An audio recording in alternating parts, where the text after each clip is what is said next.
YCP అధినేత జగన్ కక్షపూరిత నిర్ణయాలతో దుఃఖప్రదాయినిగా మారింది బుడమేరు.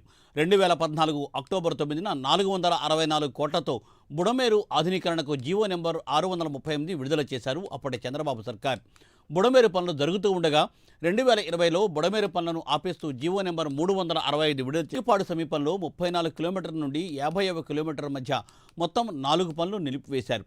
బుడమేరు ఆధునీకరణ జరిగి ఉంటే విజయవాడకు విపత్తు తప్పి ఉండేది. పనులను ఆపేయడంతోనే విపత్తు తీవ్రత పెరిగిందంటున్నారు అధికారులు. ప్రైమ్ 9 చేతికి చిక్కాయి అప్పటి ప్రభుత్వ జీవోలు. దీనిపై మరింత సమాచారం మా అసోసియేట్ ఎడిటర్ రాజు అందిస్తారు. రాజు,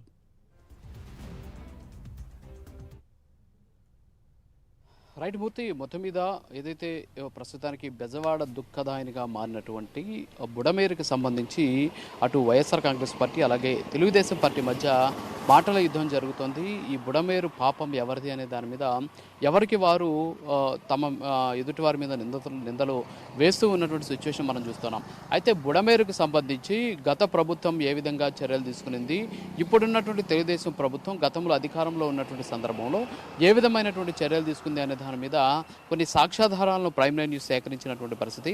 ఈ సాక్ష్యాధారాలను బట్టి కానీ మనం కానీ చూసినట్లయితే బుడమేరు పాపం జగన్దే అనేటటువంటి అనుమానాలు రాగా మానదు. ఎందుకంటే గతంలో అంటే 2014లో అక్టోబర్ 9వ తేదీన అప్పట్లో అధికారంలో ఉన్నటువంటి చంద్రబాబు ప్రభుత్వం దాదాపుగా కూడా 464 కోట్ల రూపాయలతోటి బుడమేరుకు సంబంధించినటువంటి ఆధునీకరణ పనులను చేపట్టింది. అంతేకాకుండా అడ్మినిస్ట్రేషన్ శాంక్షన్స్ కింద దాదాపు 398 కోట్ల 23 లక్షల రూపాయలను కూడా బడ్జెట్ను కూడా రిలీజ్ చేసినటువంటి పరిస్థితి. అయితే బుడమేరుకి సంబంధించినటువంటి పనులను అప్పట్లో ప్రభుత్వం కొన్ని కంపెనీలకు ఇచ్చింది. అందులో రాఘవ కన్స్ట్రక్షన్స్ హైదరాబాద్, అలాగే ఎన్ఏఎస్ బాబు కన్స్ట్రక్షన్స్ గుడివాడ, ఈ 2 కంపెనీలకు సంబంధించి మొత్తం 4 పనులను గతంలో అప్పగించినటువంటి పరిస్థితి.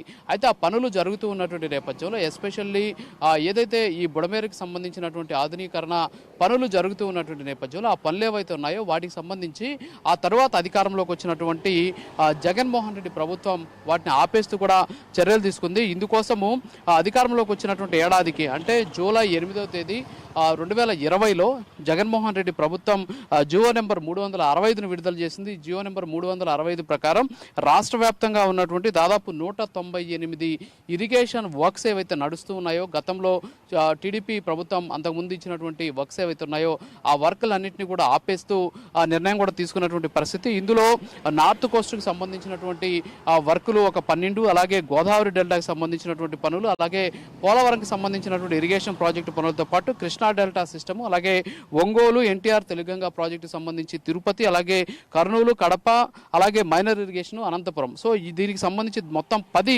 వర్కులకు సంబంధించి 198 పనులను ఆపేస్తూ జియో నెంబర్ 365ని జారీ చేసినటువంటి పరిస్థితి. అయితే అప్పుడు ఈ 198 వర్కులు ఏవైతే ఆపేశాయో అందులోనే బుడమేరుకి సంబంధించినటువంటి 4 వర్కులు ఉన్నాయి. ఇందులో ప్యాకేజీ నెంబర్ 15-1-4 ప్యాకేజ్ నెంబర్ ఏదైతే ఉందో ఇది channelization of Budameru major drain 34 kilometer నుంచి 42.5 కిలోమీటర్ మధ్య ఎంకిపాడు దగ్గర జరుగుతూ ఉన్నటువంటి ఈ ఛానలైజేషన్ సంబంధించినటువంటి వర్క్స్ని నిలిపివేస్తూ ఆ రోజు ఆ ప్రభుత్వం ఇచ్చినటువంటి ఆ 198 వర్కుల్లో బుడమేరుకి సంబంధించినటువంటి 4 వర్కులు ఉన్నాయి. ఈ 4 వర్కులు కూడా కిలోమీటర్ 34 నుంచి 42.5 వరకు కూడా పనులను ఆపేస్తూ నిర్ణయం తీసుకున్న పరిస్థితి. అలాగే ప్యాకేజ్ నెంబర్ 15-1-1-4లో ఉన్నటువంటి పార్ట్ వర్క్ అంటే కొంత భాగమైనటువంటి వర్క్ని కూడా ఛానలైజేషన్లో భాగంగా దాన్ని కూడా 34 కిలోమీటర్ నుంచి 42.5 కిలోమీటర్ వరకు కూడా ఆపేసినటువంటి పరిస్థితి. దీంతో పాటు ప్యాకేజ్ నెంబర్ 15-1-5 అనేటటువంటి నెంబర్ కింద ఛానలైజేషన్ బుడమేరు మేజర్ డ్రైన్కి సంబంధించి 42.5 కిలోమీటర్ నుంచి 50 కిలోమీటర్ మధ్య ఎంకిపాడు దగ్గర జరుపుతున్నటువంటి పూర్తి స్థాయి వర్కులు కావచ్చు, అంతేకాకుండా కొంత పార్ట్ వర్కులు ఏవైతే ఉన్నాయో వీటిని ఆపేస్తూ ప్రభుత్వం ఆర్డర్స్ కూడా జారీ చేసినటువంటి పరిస్థితి. దీంతో అప్పుడు బుడమేరుకి సంబంధించినటువంటి ఛానలైజేషన్ వర్క్స్ ఏవైతే ఉన్నాయో ఈ వర్కులు జరుగుతూ ఉన్నటువంటి నేపథ్యంలో ప్రభుత్వం తీసుకున్నటువంటి నిర్ణయంతో అంటే జగన్మోహన్ రెడ్డి సర్కార్ తీసుకున్నటువంటి నిర్ణయంతో ఈ వర్కులు కంప్లీట్గా కూడా ఆపేశారు. దీంతో బుడమేరుకి సంబంధించినటువంటి అంశం ఏదైతే ఉందో దీన్ని పూర్తిగా కూడా వదిలేసినటువంటి సిచ్యువేషన్. అయితే దీనికి సంబంధించి ఈ బుడమేరుకి సంబంధించినటువంటి దాన్ని ఏదైతే వదిలేశారో వదిలేసిన తర్వాత ఛానలైజేషన్కి సంబంధించి సంబంధించినటువంటి అంశాలన్నీ కూడా ఆగిపోవడంతో అప్పట్లో ప్రభుత్వం ఈ విధమైన చర్యలతోటి ఇప్పుడు బుడమేరుకి వరద వచ్చినటువంటి సిచ్యువేషన్, మరోపక్క పూడికతీత పనులు కావచ్చు, అంతేకాకుండా బుడమేరుకి సంబంధించినటువంటి ఇతర అంశాలు ఏవైతే ఉంటాయో దీని మీద సరైనటువంటి చర్యలు తీసుకోకపోవడం వల్ల ఇలాంటి సిచ్యువేషన్ కూడా వచ్చినటువంటి పరిస్థితి ఉంది. సో మొత్తానికైతే బుడమేరుకి సంబంధించినటువంటి ఛానలైజేషన్ వర్క్స్ ఏవైతే ఉన్నాయో వీటిని నిలుపుదల చేయడం ఏదైతే ఉందో దీనివల్ల ప్రస్తుతానికి ఈ సిచ్యువేషన్ వచ్చింది. సో ఈ పాపం అంతా కూడా జగన్ సర్కారుదే అనేటటువంటి వాదన వ్యక్తమవుతుంది. దానికి సంబంధించినటువంటి ఏదైతే ఈ జియో కాపీలు కూడా ప్రైమ్ లైన్ న్యూస్ సంపాదించడం జరిగింది. గతంలో చంద్రబాబు నాయుడు హయాంలో బుడమేరుకి సంబంధించినటువంటి వర్క్స్ కోసం కేటాయించినటువంటి నిధులకు సంబంధించినటువంటి జియో కావచ్చు, అంతేకాకుండా ఈ ఛానలైజేషన్ పనులు ఆపేయాలని చెప్పేసి జగన్మోహన్ రెడ్డి అధికారంలోకి వచ్చేసాక బుడమేరు వర్కులను ఆపినటువంటి జియో కావచ్చు. సో వీటన్నిటి కూడా ప్రైమ్ లైన్ న్యూస్ వెలుగులోకి తీసుకొచ్చినటువంటి పరిస్థితి. దీంతో బుడమేరు పాపం ఎవరిది అనే దాని మీద ఒక క్లారిటీ వచ్చినటువంటి పరిస్థితి కనిపిస్తుంది. Murthy for live update.